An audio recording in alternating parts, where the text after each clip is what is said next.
everybody, welcome back to my channel. Now in this video, oh my god, I dropped it. No! Are you okay? So in this video, I will be showing you how I made this cool hamburger mask. I made this after I saw the SpongeBob movie. That was so great, but I didn't actually make this because of the SpongeBob movie. I realized that after I got home and oh my god, what was that? After I got home, I want to do the whole thing in like a British accent now. After I got home, I realized that I already had made this drawing before, and I picked it up and I was like, oh, so it wasn't inspired by SpongeBob. It was already one of my old drawings, but I trashed it and I resurfaced it because I was inspired. So kind of, it was inspired by SpongeBob, but not really because I already had the design. Was that kind of cool? I think that was kind of cool. I should be like a Disney villain.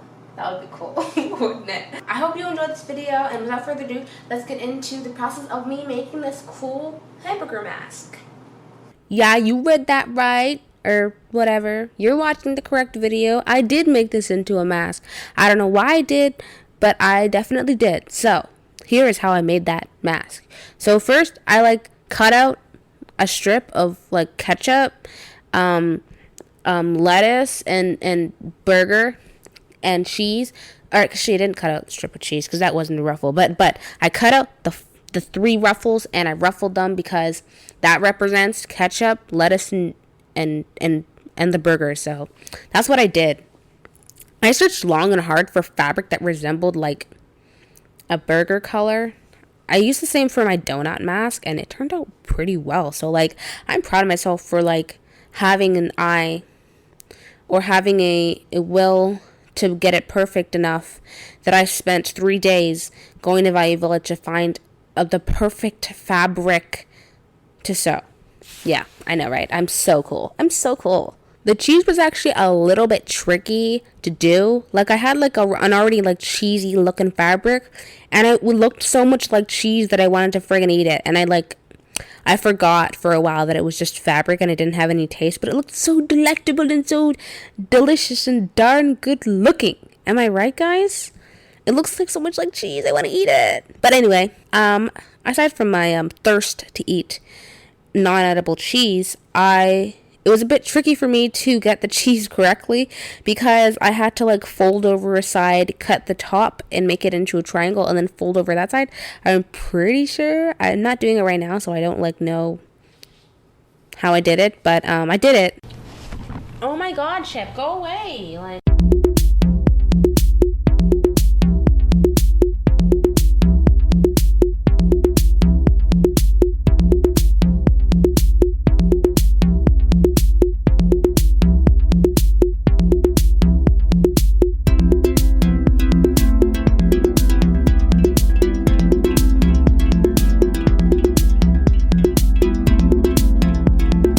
All my ruffles were done. I decided to try and add the cheese, but the cheese wasn't sticking right. You know what I mean?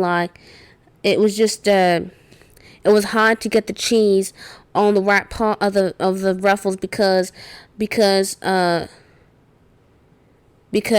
had to space them out properly. You know, because you can't just put the cheese anywhere on the ruffles. You gotta make them portion out properly before you sew them down. So yeah, I don't know.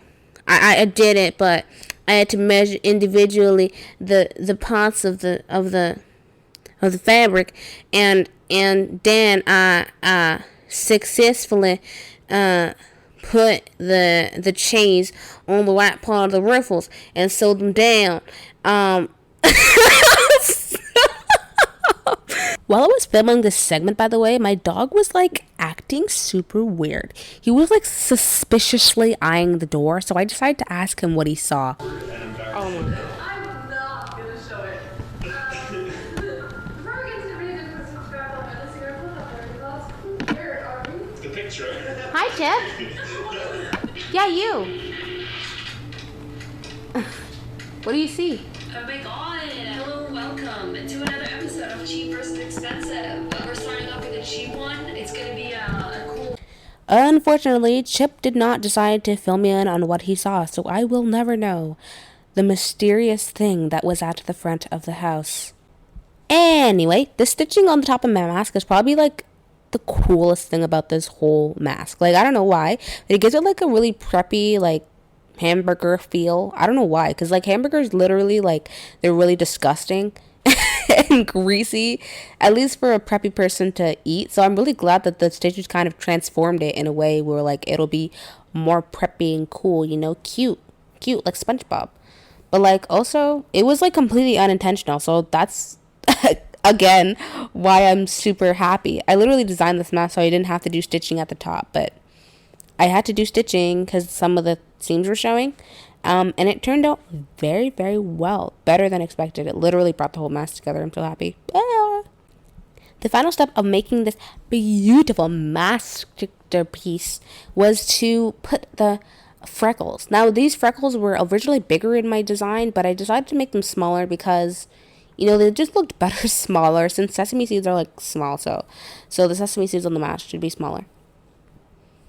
Yeah, I know. It's just... I'm so friggin' intelligent. I'm so intelligent. This is how the mask turned out. Pretty cool, right?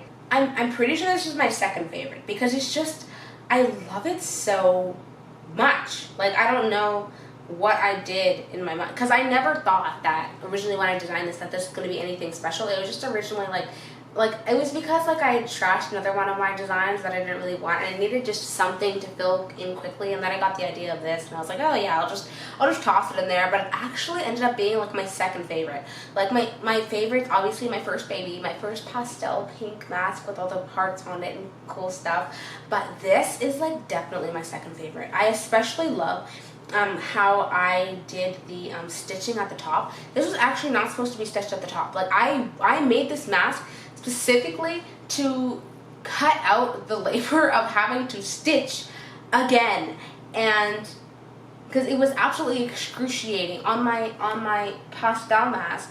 I forgot to record it, but I literally stitched the whole top, like, and it took me like 20 minutes.